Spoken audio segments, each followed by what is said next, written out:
What is poppin', people? Welcome to another video. Today I'm going to be teaching you guys how to catch 10 times more fish in any conditions, any time of year. You throw these baits, you throw it the way that I'm talking about, and you guys will catch a lot more fish. Whether you're fishing ponds, whether you're fishing out of the boat at some lakes, whether you're fishing rivers, whether you're kayak fishing some smaller places, neighborhood ponds, big private farm ponds, wherever you're at, all these techniques are gonna work. Today, I'm actually out on the beautiful Ogeechee River, and we're gonna be trying to catch some fish on the ways that I'm talking about. So we're gonna go ahead and hop into this, jump right into it. We're gonna be talking about some of the baits while we're gonna be throwing these, what baits to switch over to if they're not biting a certain bait, and we're gonna hop right into it.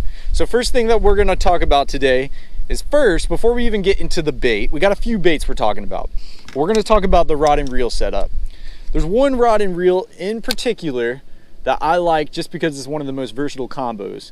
And what I like is 7 foot to 7'3" medium heavy. You can throw just about anything on it, from a Texas rig all the way to a chatterbait, all the way to a spinner bait, all the way to even a crankbait if you want to do that, like a smaller one, rattle trap, whatever you want to throw. So around a 7 foot to 7'3" medium heavy for your rod. As in the reel, guys, I keep it very basic, like a 7.3 to 1.7, 1-to-1 gear ratio reel. All these people talk about the different gear ratios, but once you've been fishing for a while, you know, you can adjust it with your hand and however you're moving. But the baits that we're throwing today, you're not even gonna have to worry about that. Pound tests, you're gonna want 15 to 17 pound, because you're gonna go out there, you're gonna use your big bass energy, and you're gonna catch those launches. So let's go ahead and talk about the rig that we're going to be throwing. So this is one of the most basic rigs out there, and this is actually a basic Texas rig. I know you guys have probably heard about it, and you guys are probably saying, man, I already know about the Texas rig. I'm going to click off this video, but don't do that yet. If you're new to the channel, hit that subscribe button, hit the notification bell right next to it. Also, hit the like button if you guys want to see some more tip videos. So let's go ahead and hop into this. So basic Texas rig. Let's go ahead and take this bait right off of here because that's irrelevant for this part.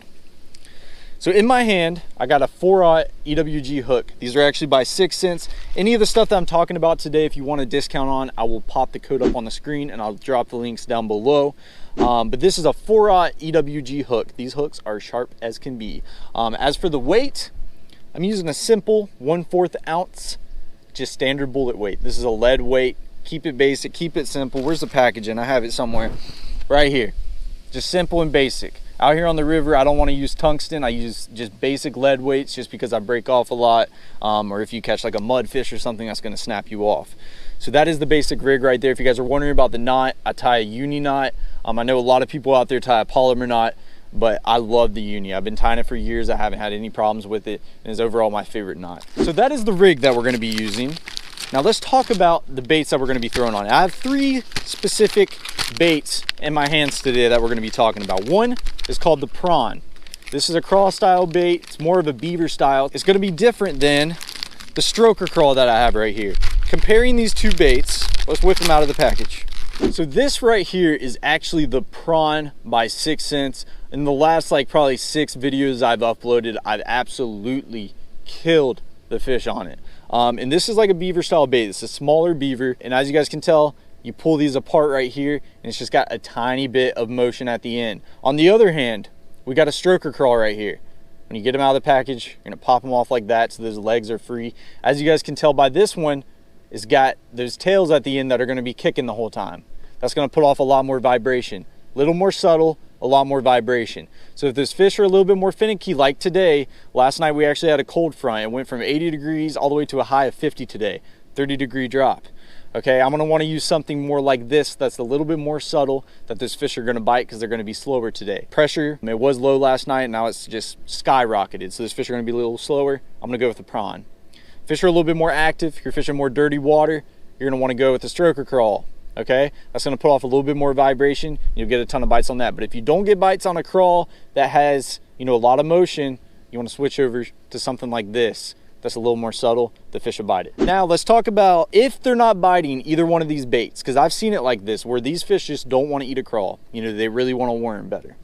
So that's when I'll switch over to, this is actually the clout. This is a stick bait right here. And by the way, this color right here is called dark water bug. This is perfect. It describes itself. It's perfect for dirty water. On one side, it's got a purplish color with some blue flakes. And on the other side, it's black and blue. It's split half and half. This is going to be amazing for a bunch of the ponds that you guys are fishing if you're doing that, because the majority of the ponds out there have dirty water. Therefore, you're going to want to use like a black and blue June bug and a dark color like this. So if you're not getting bites on the crawls, a great option to switch over to is a Senko right here. You're gonna throw it the same way. So let's go ahead and actually rig this up on the rod. Let's use the Senko as an example. Fish aren't biting today. It's super tough. So this is what you're gonna wanna do. You got your EWG hook. You got your stick bait. You're gonna line the stick bait, boom, right there. You're gonna break it through. You're gonna push the bait all the way up on the eyelet of the hook, just like that. And we're gonna wanna rig this weedless, okay? So right here, you're gonna lay your Senko on top of the hook. Where the end of the hook is right there, that's exactly where you're gonna wanna penetrate it. So, boom, we're gonna go in right there. And I'm gonna keep it right below the plastic. And then I'm gonna pull the front end and bury that front of the hook. And look at this, this is perfect. Right there, look at that. This is weedless as it gets right there. And you're not gonna have any problems going through grass if that's what you're fishing. So this bait right here is amazing, but this is only one part of the process. We're gonna have to figure out how the fish want it today. Whether it's us dragging it, whether it's us popping it, whether it's us throwing this thing weightless because there's a lot of grass. And I know a lot of you guys are fishing ponds. You might wanna throw this weightless just because there's so much grass. But we're gonna be throwing this around some cover, around some of these reeds right here.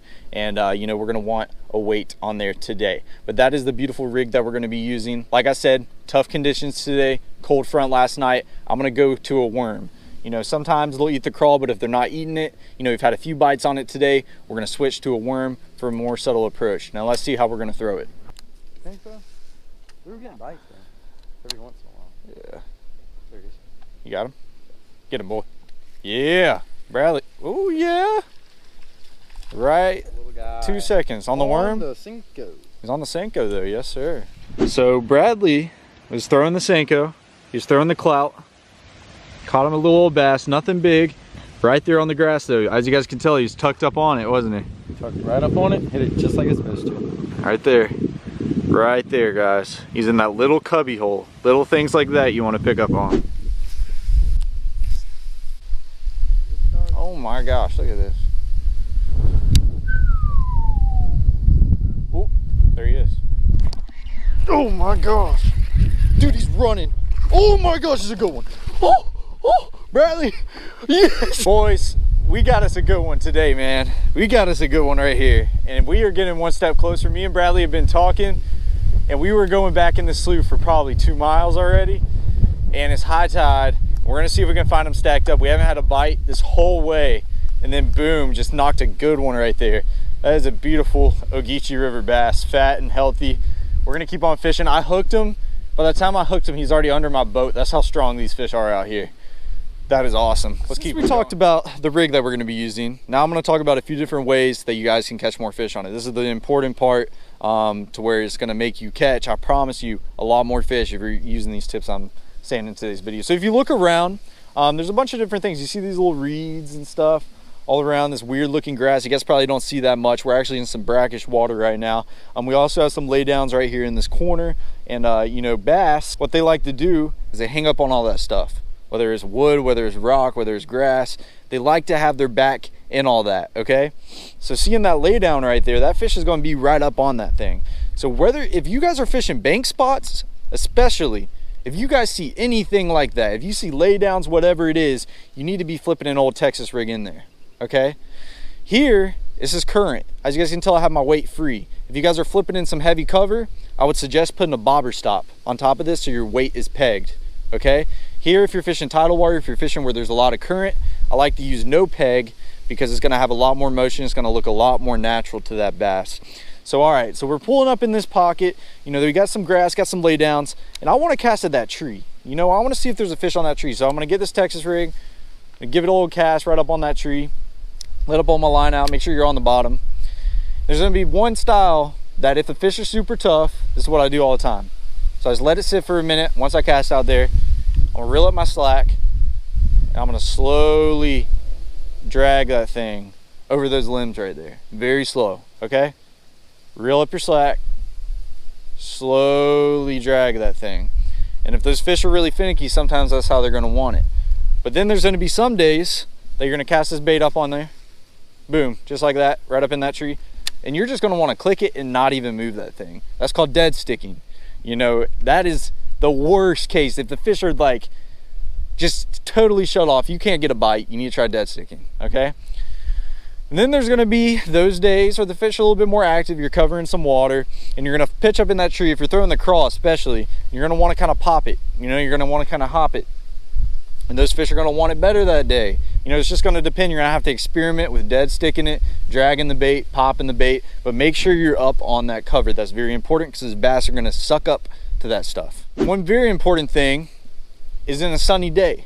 That's when those fish are really gonna get up on that. If you have a lot of clouds in the sky, sometimes those fish are gonna be roaming a lot more. But when that sun gets up, those fish are gonna wanna get out of that and they're gonna get push up in those laydowns and a bunch of that cover. So I'm gonna flip this little Senko up on all of this stuff along the bank, and we're gonna also hit some of this grass back in here, and we're gonna see if we catch some fish. I wanna be using some of the techniques that I just talked about, you know, whether it's slow dragging it, whether it's popping it, but today with that cold front, I think it's gonna be a lot slower and we're gonna have to work it very, very slow.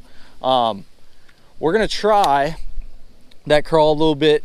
If we can't get them on that, we're gonna result over to the Senko, but I've seen so many comments of people saying, man, Noah, there he is. Took my Senko, gone, bro. Gone, bro, look at that.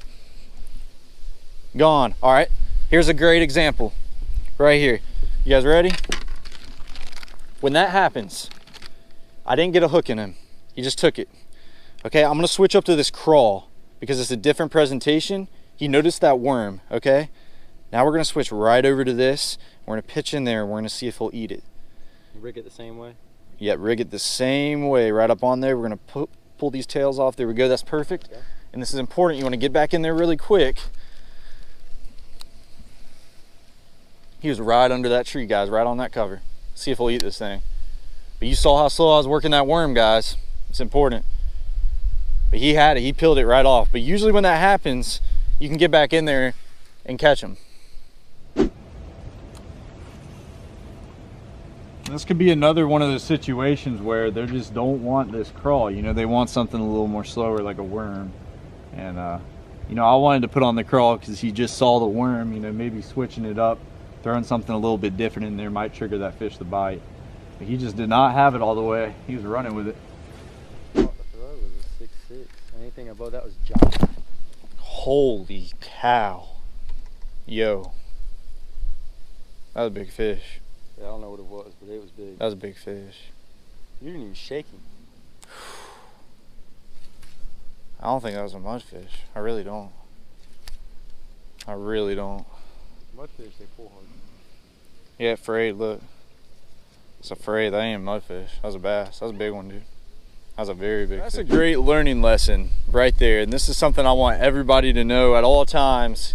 You need to always check your line, especially when throwing something like this. You're pitching in all those trees, and you know, when you're going through all that stuff, even when you get hung up, the smallest little things, even when you're catching fish for a while, you always want to check your line and retie.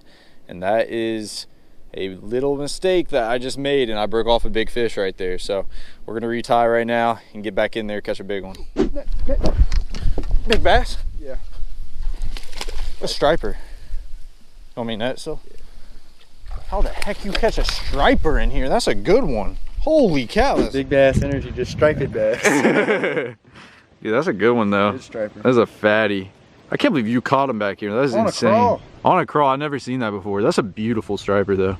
That's seriously a good one. Oh yeah. What about? You thought you had a donk, didn't you? I had a donk. I was like, yes sir. We're about probably 3 miles back, guys, and I just can't believe you caught a striper back here. That's insane. All right. Was it on the bottom? Yeah. Were you reeling it in? On the bottom. What? That's wild.